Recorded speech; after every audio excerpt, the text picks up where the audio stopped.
They poured concrete over my farmland while I slept, but they didn't know I had the resources to fight back and win. How would you react if I told you I now own the very HOA that tried to destroy my family's legacy? Comment below where you're watching from. The sound of engines woke me at 5:30 a.m. Big, heavy machines rumbling right outside my bedroom window. I jumped out of bed and ran to look. What I saw made my heart stop. 5 huge cement trucks were lined up along the edge of my tomato field. Men in hard hats were already pouring gray concrete over my rich black soil that my grandpa, my dad, and now me had worked for over 70 years. Hey, stop that right now, I yelled, running outside in my worn flannel pajamas, not even stopping for shoes. The sharp gravel cut into my feet, but I didn't care. My land was being stolen right in front of my eyes. A woman with perfect blonde hair stood next to the workers, holding a clipboard and wearing a bright pink blazer that looked like it cost more than my monthly farm earnings. Patricia Winters. She had moved into the fancy new Maplewood Estates next door just 8 months ago and immediately got herself elected as HOA president. "Oh, good morning, farmer," she said with a fake smile. "Beautiful day to improve the neighborhood, isn't it?" I could barely breathe. "What are you doing on my property? This is private land." Patricia's smile didn't falter. "Actually, this section falls under Maplewood Estates jurisdiction now. We need additional parking for our community pool opening next month." "That's impossible," I said, watching in horror as the concrete spread across what should have been this season's heirloom tomatoes. "My family has owned this entire 10 acres since 1951. She held out a document protected in a plastic sleeve. "The county approved our request last month. This quarter acre is officially HOA property now. See the signature right here." She pointed to a line at the bottom. "I tried to notify you, but you never answer your phone or check your email." I hadn't checked either because I was busy working sunup to sundown trying to make my small farm survive against the mega farms that were taking over everything. My neighbor Bill Johnson, who had lived in his house for 30 years before the HOA formed, walked over from his morning jog. "What's happening, Tom?" he asked. Before I could answer, Patricia jumped in. "We're finalizing the community improvement project that was in the newsletter. You voted for it last meeting, remember?" Bill looked confused. "I thought we were just adding some benches and flowers. And additional parking," Patricia said smoothly. "It was all in the proposal." I noticed other neighbors gathering now, watching from the sidewalk. Some looked concerned, but nobody stepped forward to help. "This is theft," I said, my voice shaking. "I never signed anything. I never agreed to this." Patricia's smile finally dropped. "Listen, your little hobby farm is bringing down property values for everyone. The board voted. It's done." She turned to the workers. "Continue, please." I ran back to my house, leaving muddy footprints across my porch. My hands shook as I called the police. When they arrived 20 minutes later, Patricia was ready with her paperwork. The young officer barely looked at it. "Seems like a civil matter, sir," he said, not meeting my eyes. "You'll need to take it up with the county." "But they're destroying my crops right now," I said, pointing to where the concrete had already covered nearly the entire quarter acre. "I can't stop legal construction with proper permits," the officer said. I noticed how he kept glancing at Patricia's fancy SUV with the county commissioner's parking pass hanging from the mirror. After the police left, Patricia walked over to me, now surrounded by 3 other HOA board members in expensive clothes. "Look," she said in a quieter voice, "this is progress. Your farm is." She looked around at my weathered barn and greenhouse. "Quaint, but it doesn't fit the neighborhood vision anymore.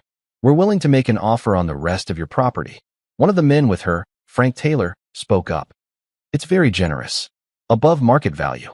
I looked at them in disbelief. "This farm has been in my family for 3 generations. It's not for sale at any price." Patricia's smile turned cold. "That's unfortunate, because this is just the beginning. The HOA has lots of rules about appropriate land use, noise levels, proper fencing." She handed me a thick binder. "You'll find you're in violation of at least 2 dozen of them. That's $100 per violation per day." I watched them walk away, back to supervise as the last of my tomato field disappeared under concrete. My phone buzzed with a text from my daughter who was away at college. "Dad, did you deposit the tuition money for next semester?" I looked at my farm, smaller now by a quarter acre, and felt sick. This wasn't just about land. This was my family's legacy, my income, my daughter's education. That night, I couldn't sleep. I spread out all the old property maps on the kitchen table, yellowed papers my grandfather had kept carefully in his filing cabinet. According to these, there was no way that quarter-acre belonged to anyone but me. I took photos of the maps with my phone, then started searching online for property lawyers. As I scrolled through names, a notification popped up from the local community Facebook group. Someone had posted pictures of the concrete pour, praising the HOA for finally cleaning up that eyesore farm edge. The comments were worse. About time. That farm smell was awful in summer. Property values will go up now. These were my neighbors, people who bought my fresh eggs and corn all summer. Just before midnight, my old friend Ray called. He'd been on the town council before retiring. Tom, I just heard what happened. That HOA president is married to a developer who's been buying up all the land around the county. They're building a shopping mall next year. Your farm is right in the middle of where they want to put it. I thanked him and hung up, pieces falling into place. This wasn't about a parking lot. This was about forcing me to sell my entire farm. I looked out my window at the moonlight reflecting off the fresh concrete where my tomatoes should be growing. They thought I was just a simple farmer they could bully away. But they had made one huge mistake. They didn't know that before I took over the family farm, I had worked 15 years as a real estate attorney in the city, and I still had all my contacts, my knowledge, and a stubborn streak a mile wide. I picked up my phone and called Sam Harrington, the best property rights lawyer in the state. Sam, it's Tom Wilson. I've got a battle on my hands, and I need your help to save my farm. And when we're done, I want to own every inch of that HOA that tried to steal from me. I couldn't sleep that night. How dare they pour concrete on my family's land? The next morning, I called the police, but they said it was a civil matter and couldn't help.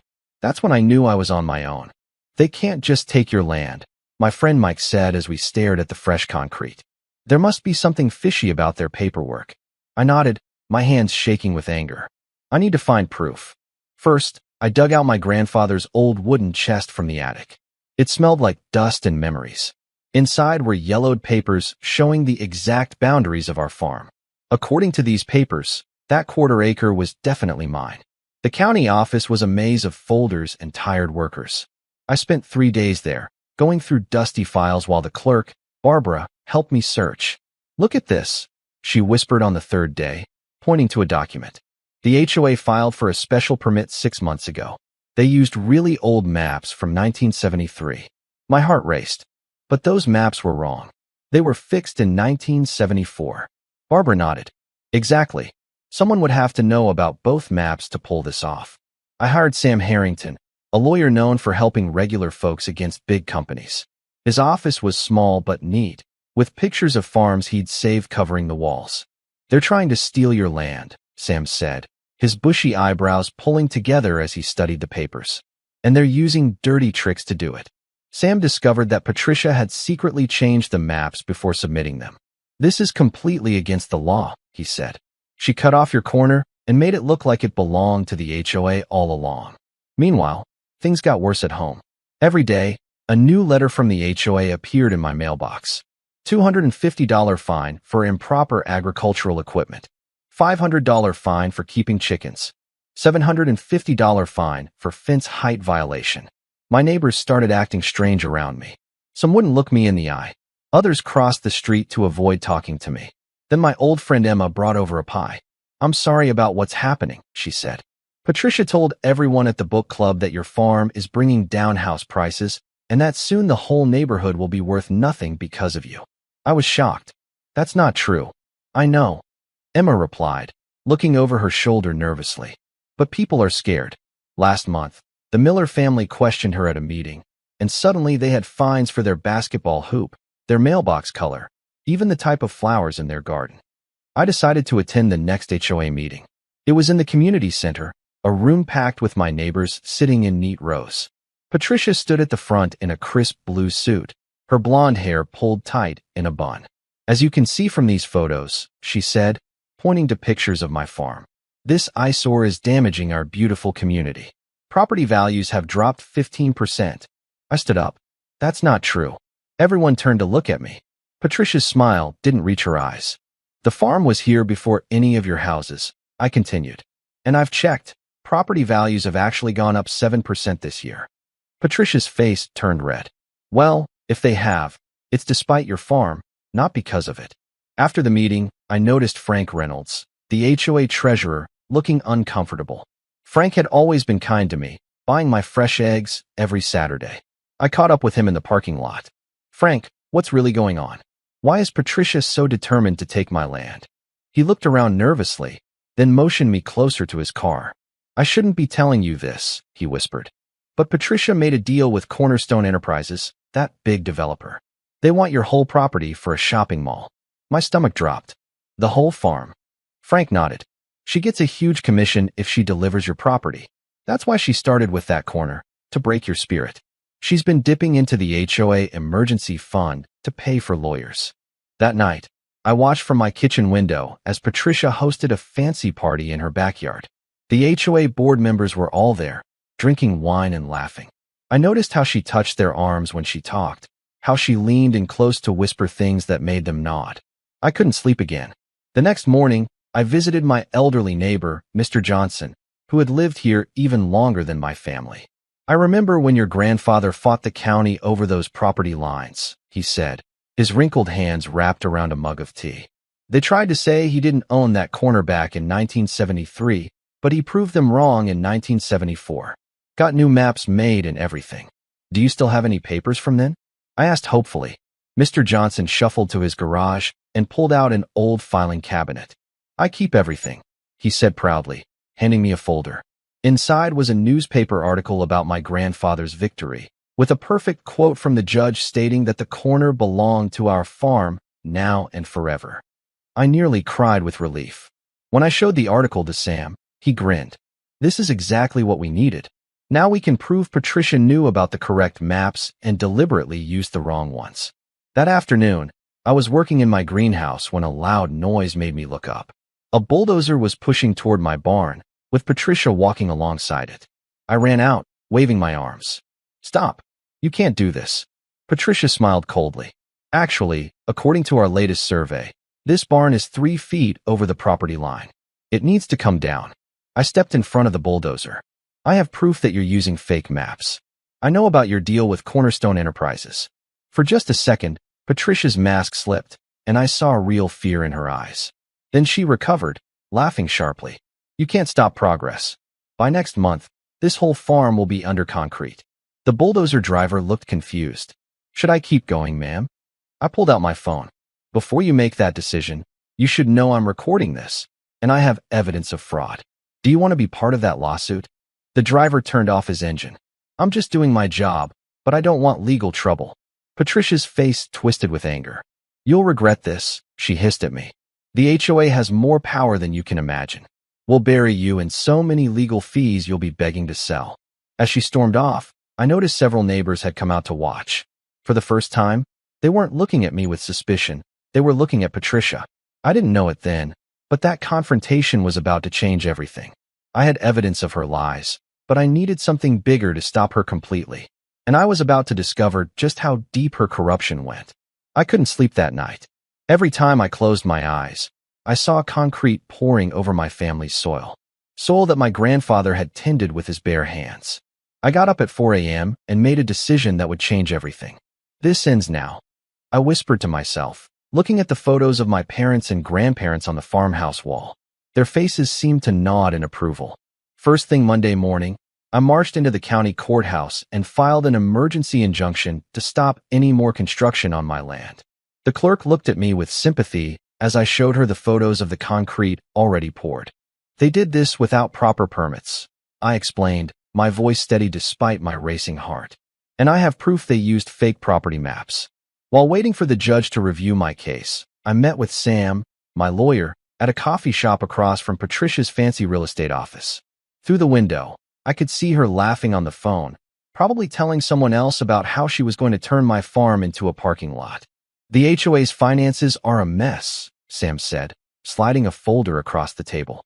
They're over $430,000 in debt after Patricia convinced them to build that unnecessary clubhouse last year. Many homeowners are struggling to pay the increased fees. I looked at the numbers, then back at Patricia through the window. How is she still in charge? Fear, Sam replied. She threatens anyone who questions her with fines, liens, even lawsuits. Most people can't afford to fight. But I could. My farm made good money, and I had inheritance funds I'd been saving to expand my apple orchard. Now I had a better use for it. What if I bought properties in the neighborhood? I asked. Sam's eyes widened. You'd need controlling interest to overrule her. That's at least 51% of the properties. Let's start with the homes facing foreclosure because of her ridiculous fees, I said. Within 2 weeks, my newly formed LLC quietly purchased 4 houses from desperate sellers. I offered fair prices and let them stay as renters with reasonable terms. Each property came with HOA voting rights, which I now controlled. Meanwhile, Patricia stepped up her attacks. She sent inspectors to my farm daily, claiming my chicken coop violated noise ordinances and my tractor was too dirty to be visible from the road. One evening, I spotted her walking along the edge of my property with a man in an expensive suit. They pointed at my barn and orchard, nodding. I recognized him from news articles, the CEO of Cornerstone Enterprises, the biggest developer in the county. I pretended to check my irrigation system, moving close enough to overhear. Once we get him out, we can break ground on the shopping center by fall, the man said. The anchor store is already committed. Patricia smiled. I've got another board vote scheduled for next week. We'll declare his barn a safety hazard and order demolition. And your commission will be ready once we close, he replied. My hands shook as I pulled out my phone and recorded them. This wasn't just about parking anymore. They wanted my entire farm. That night, I called everyone I knew who'd bought from me at the farmer's market over the years. Many owned homes in nearby neighborhoods. I explained what was happening and asked for help spreading the word. By the next HOA meeting, I had quietly acquired controlling interest in 11 properties, just enough for majority voting rights according to the bylaws. The meeting was held in the community center. Patricia stood at the podium in a crisp blue suit, pointing to pictures of my farm on a slideshow. As you can see, she said to the crowded room, this agricultural eyesore is destroying our property values. The board has determined that the historic barn poses a safety risk and must be removed immediately. Several neighbors nodded. Some looked uncomfortable but stayed silent. Patricia had trained them well. All in favor of ordering demolition, please raise your hands, she said, already smiling with victory. Hands started to go up. I remained calm in my seat at the back. The door swung open. Sam walked in with a court official. This meeting is adjourned, he announced, his voice filling the room. We have evidence of financial impropriety and fraudulent land surveys that require immediate investigation. Patricia's smile vanished. She clutched the podium. You can't just barge in here. Who do you think you are? I stood up slowly. All eyes turned to me. I'm the person who now holds controlling interest in Maplewood Estates Homeowners Association. The room erupted. People shouted questions. Patricia's face turned bright red.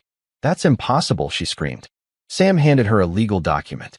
My client's LLC now owns 11 properties in this development, giving him 51% voting rights under your own bylaws, Section 7, Paragraph 2.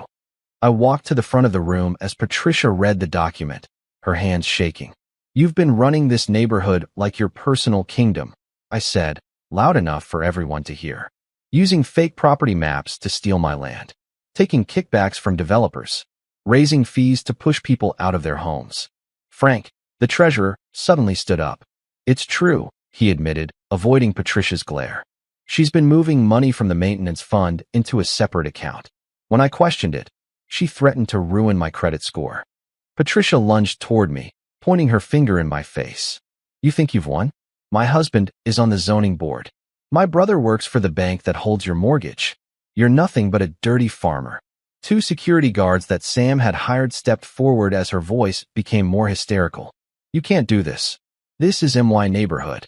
As they escorted her out, still screaming threats, I turned to my shocked neighbors. I didn't want to buy these properties, I said honestly. I just wanted to grow my vegetables and mind my own business. But I couldn't stand by and watch her bully everyone just to fill her own pockets. Eleanor Thompson, who lived across the street and had always been kind to me, stood up. What happens now? She asked, voice trembling. I looked around the room at all the faces, some familiar from years of living alongside them, others strangers who'd moved in recently. All of them looked scared, confused, but also hopeful. Now, I said, we rebuild this community together. starting with tearing up that concrete parking lot and turning it into something beautiful that benefits everyone. As murmurs of agreement spread through the room, my phone buzzed with a text from Sam. Patricia just called her developer friend. Things are about to get ugly. I looked up at my neighbors, who were starting to smile and talk excitedly about community gardens and lower fees. They had no idea what was coming next. I woke up to the sound of my phone buzzing like crazy. 12 missed calls and 37 text messages, all saying the same thing. Patricia had been spotted packing her car in the middle of the night. Was she running away before facing what she'd done? I jumped out of bed and threw on my clothes. No way was I letting her escape after what she did to my farm. Breaking news. The Maplewood Estates HOA president has disappeared after serious claims of stealing money, blared the local TV station as I flipped it on. My heart raced.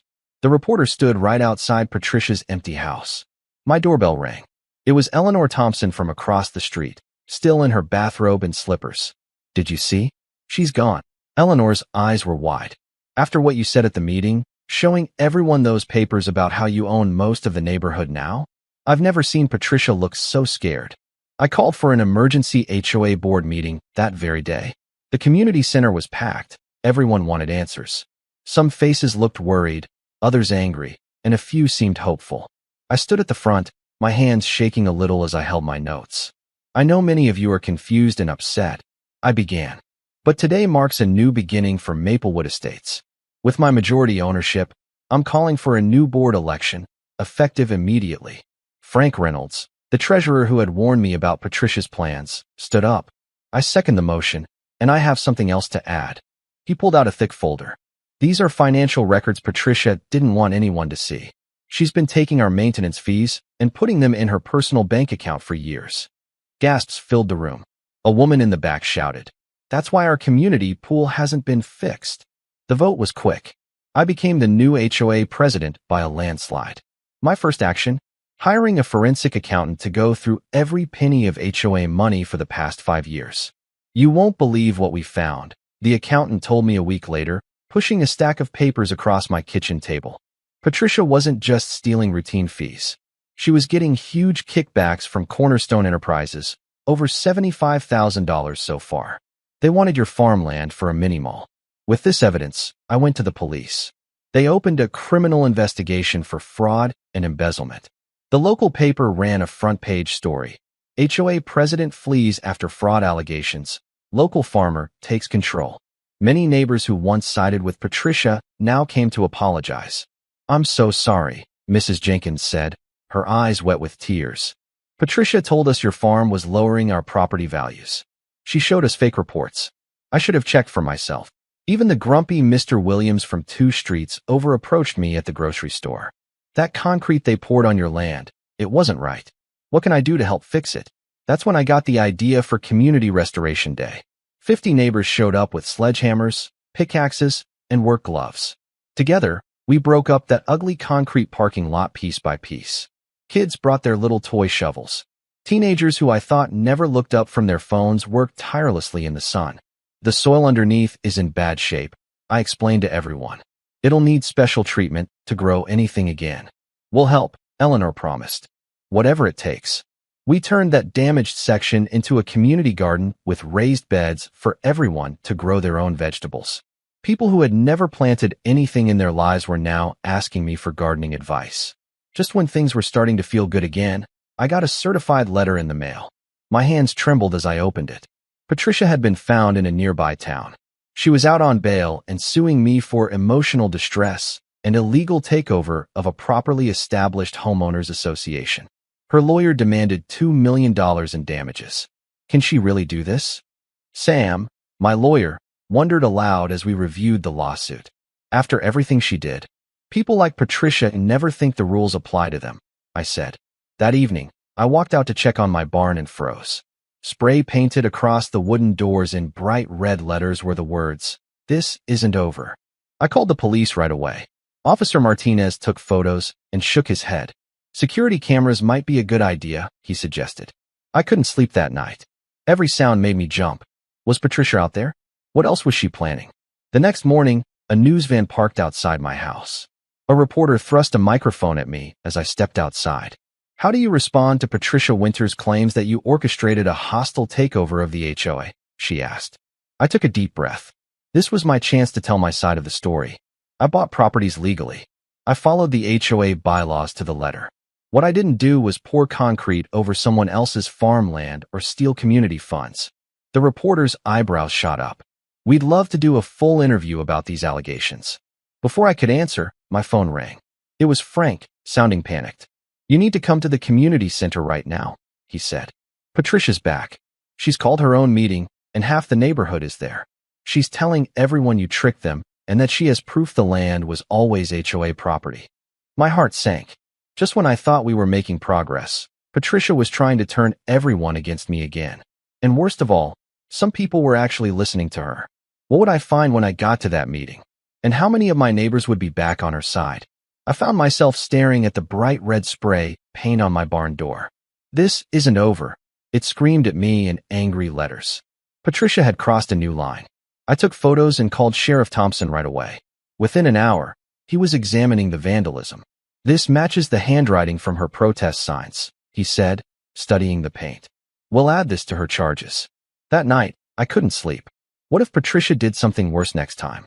The court date was still 3 weeks away. My phone buzzed with a text from an unknown number. Give up the farm or things will get ugly.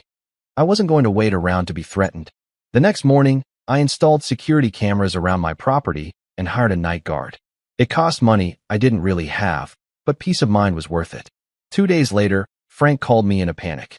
Patricia's been talking to other HOA presidents in nearby communities.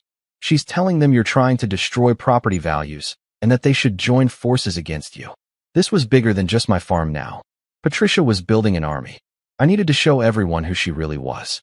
I called my old college friend Megan, who worked as a reporter for the local news. I have documents showing HOA corruption that affects thousands of homeowners. I told her. Are you interested? The story broke the next day. Megan's headline read, HOA president accused of fraud, developer kickbacks. The article detailed Patricia's schemes and included statements from neighbors who'd been bullied. The county prosecutor's office announced they were expanding their investigation. That afternoon, Eleanor organized an emergency community meeting at the local library. Nearly every homeowner showed up. I've lived here for 20 years, said Bill Jackson, standing up shakily with his cane. Patricia fined me $500 because my roses were the wrong color. I had to take out a small loan to pay it. Others shared similar stories. The dam had broken. People weren't afraid anymore. Patricia burst into the meeting, her face red with anger. This is all lies. He's manipulating you, she shouted, pointing at me. He wants to turn our beautiful neighborhood into a smelly farm. Eleanor stepped forward. Patricia, I have copies of checks you cashed from Cornerstone Enterprises. Do you want to explain those to everyone? Patricia's face went white. She backed toward the door. You'll all be sorry when your houses are worthless. She slammed the door so hard the windows rattled. The court date arrived faster than I expected. I wore my only suit and brought 3 boxes of evidence. Patricia showed up in designer clothes with 2 expensive lawyers. When the judge asked her to explain the doctored property maps, she blamed it on clerical errors. When shown proof of the money she'd taken, she claimed it was consulting fees. But when the prosecutor played a recording of her conversation with Cornerstone Enterprises discussing how to force me off my land, she couldn't talk her way out of it.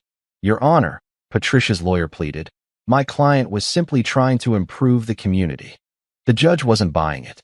Mrs. Winters, this court finds substantial evidence of fraud, embezzlement, and conspiracy.